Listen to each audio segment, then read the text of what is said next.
మన ప్రభువును రక్షకుడైన యేసుక్రీస్తు నామమున మీ అందరికీ శుభములు వందనములు చేయుచున్నాను. మరి ఈరోజు మన ప్రార్థన అవసరము ఏమిటంటే గృహము, వాహనము మరియు వీసా.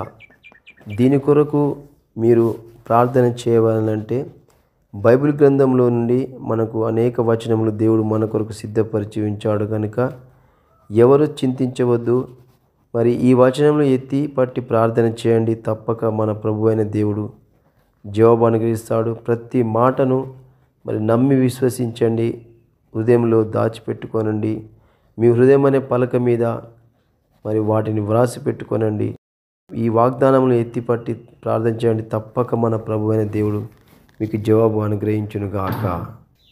నీ భారము యెహోవా మీద మోపుము, ఆయనే నిన్ను ఆదుకొనును.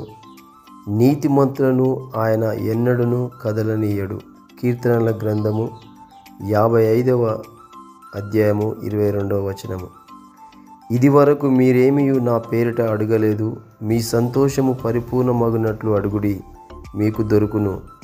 యోహాను సువార్త 16వ అధ్యాయము 24వ వచనం. నాకు మొరపెట్టుము, నేను నీకు ఉత్తరమిచ్చెదను. నీవు గ్రహింపలేని గొప్ప సంగతులను, గూఢమైన సంగతులను నీకు తెలియజేతును. ఇర్మియా గ్రంథము 33వ అధ్యాయము 3వ వచనము. నీ కోరికను సిద్ధింపజేసి నీ ఆలోచన యావత్తును సఫలపరచును గాక. కీర్తనల గ్రంథము 20వ అధ్యాయము 4వ వచనము. కొండల తట్టు నా కన్నులెత్తుచున్నాను, నాకు సహాయము ఎక్కడి నుండి వచ్చును? యెహోవా వలననే నాకు సహాయము కలుగును. ఆయన భూమి ఆకాశమును సృజించినవాడు. కీర్తనల గ్రంథము 121వ అధ్యాయము 1-2 వచనములు. యెహోవాను బట్టి సంతోషించుము, ఆయన నీ హృదయ వాంఛలను తీర్చును. కీర్తనల గ్రంథము 37వ అధ్యాయము 4వ వచనము.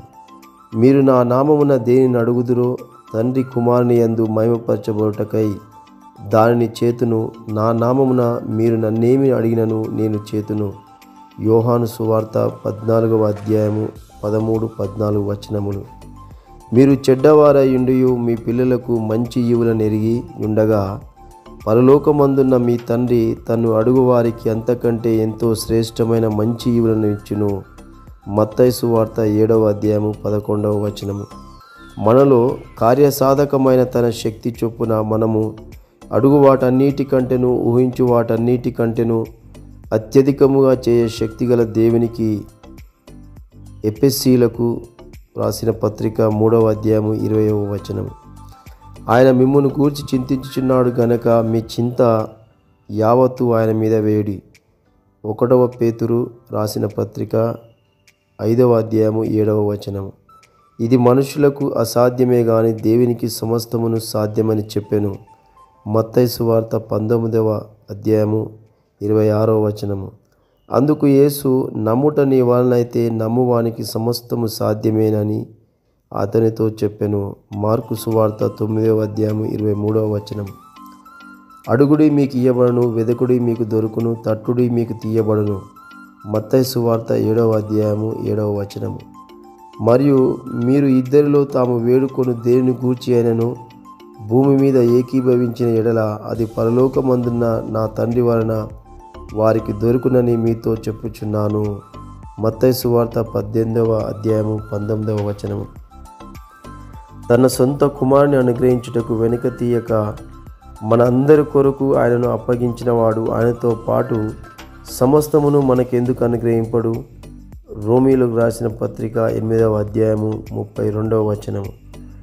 దేనిని గూర్చి చింతపడకుడి గాని ప్రతి విషయములోనూ ప్రార్థన విజ్ఞాపనముల చేత కృతజ్ఞతాపూర్వకముగా మీ విన్నపములు దేవునికి తెలియజేయుడి. ఫిలిప్పీయులకు రాసిన పత్రిక 4వ అధ్యాయము 6వ వచనము. దేవుని వాగ్దానములు ఎన్ని అయినను అన్నీయు క్రీస్తునందు అవునన్నట్టుగానే ఉన్నవి గనుక మన ద్వారా దేవునికి మహిమయు కలుగుటకై అవి ఆయన వలన నిశ్చయములై ఉన్నవి. 2వ కొరింథీయులకు రాసిన పత్రిక 1వ అధ్యాయము 20వ వచనం.